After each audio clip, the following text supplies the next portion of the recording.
Autre chose, c'est une vidéo qui aurait pu passer inaperçue direction l'Algérie, où le cri de motivation, vous allez le voir, des gendarmes est surprenant. Ils appellent tout simplement au meurtre des Juifs. Mathias, vous avez des images. Oui, alors c'est un exercice de marche ordonnée, tout simplement, de la gendarmerie nationale algérienne. Et les gendarmes algériens utilisent tout simplement les Juifs comme moyen de se motiver, scandent, vous l'avez dit, des appels au meurtre, plus que des mots. Barbara, je vous propose tout simplement d'écouter un extrait.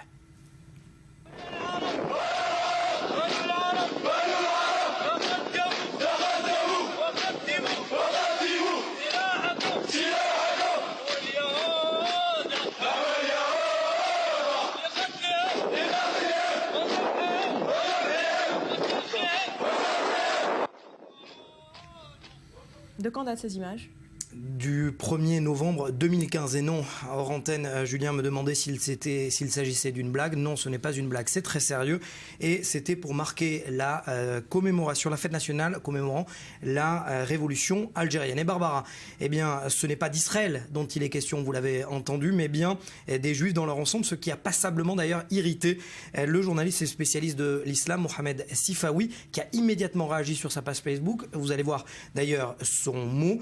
Il réagit et il dit « J'ai honte pour ce pays qui fut jadis le mien, qui a vendu son âme et ses valeurs. J'ai honte pour ce pays méditerranéen, intolérant, corrompu et antisémite, alors qu'il a payé un lourd tribut durant les années 90 face à l'hydre islamo-terroriste. » On pense notamment au FIS et au GIA.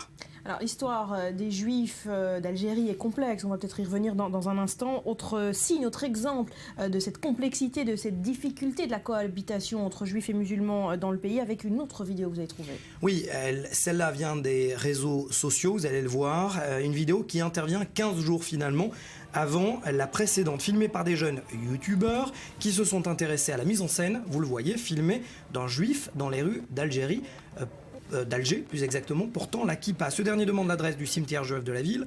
Les jeunes adultes, vous l'avez vu, lui demandent de quitter les lieux. Les plus âgés l'ignorent et puis les plus jeunes, pire, le chassent en lui jetant des pierres.